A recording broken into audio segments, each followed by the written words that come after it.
যে জন বাসনা করছে ওই ছেলেটা যদি আমার হতো, আমায়রা ভগবানের কাছে বাসনা করে ভগবান কোনোদিন ফেরায়? কখনো ফেরায় না, যদি মন থেকে চাও। তেমন সময় মায়ের বাসনা জেনে অন্তর্যামী ভগবান অন্তরে জানতে পেরে বলছে, মাগো তব বাসনা করিব পূর্ণ, আসো আমি তোমার কোলে সন্তান রূপে। কিন্তু এদিকে পদ্মা দেবী সন্তানটিকে দেখে আত্মকারা ছুটতে ছুটতে বাড়ি এসে স্বামীকে ডাক দিয়ে বলছে, স্বামী তবে স্বামী, জীবনে তোমার কাছে আমি কোনোদিন একানা দুয়ানা করে জমাতে জমাতে আমার কাছে হয়েছে 1000 টাকা। আমি তোমাকে 1000 টাকা দেবো স্বামী, ওই 1000 টাকার বিনিময়ে তাহলে স্বামী ওই ছেলেটাকে আমায় কিনে এনে দাও, ওই ছেলেটাকে আমায় কিনে এনে দাও, ওই ছেলেটাকে আমায় কিনে এনে দাও।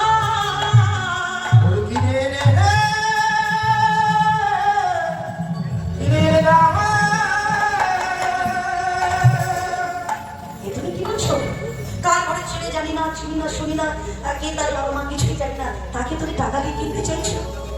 হাগো পদ্মা, এই জগতে এমন কোনো মা আছে টাকার বিনিময়ে তার সন্তানকে বিক্রয় করে? মা কি করবে জানো?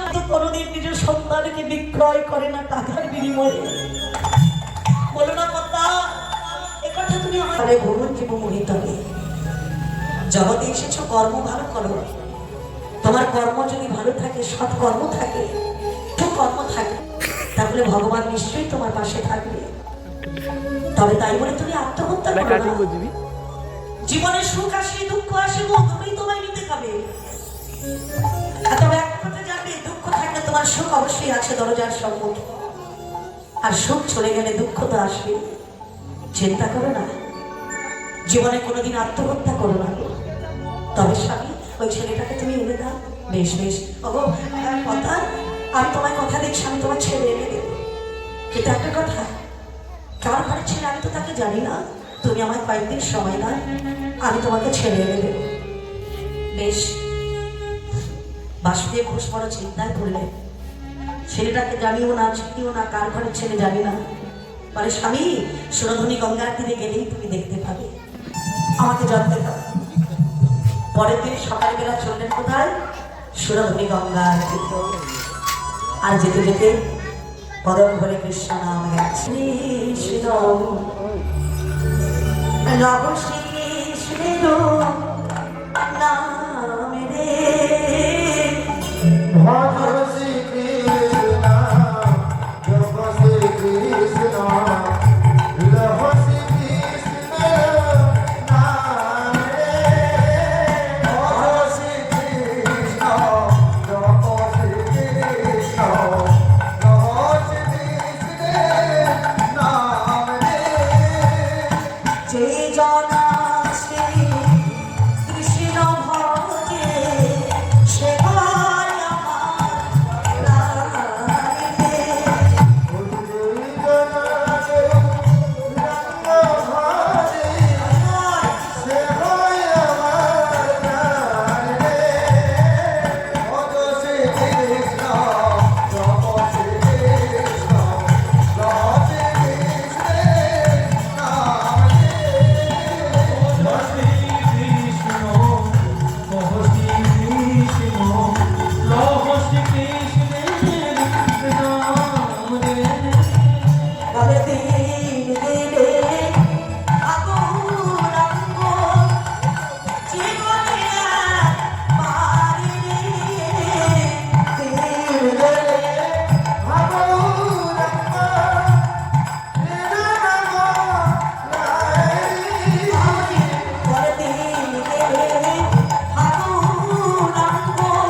অষ্টনাম বদল করে গাইতে গাইতে চললেন কোথায়? সুরধনী গঙ্গার তীরে।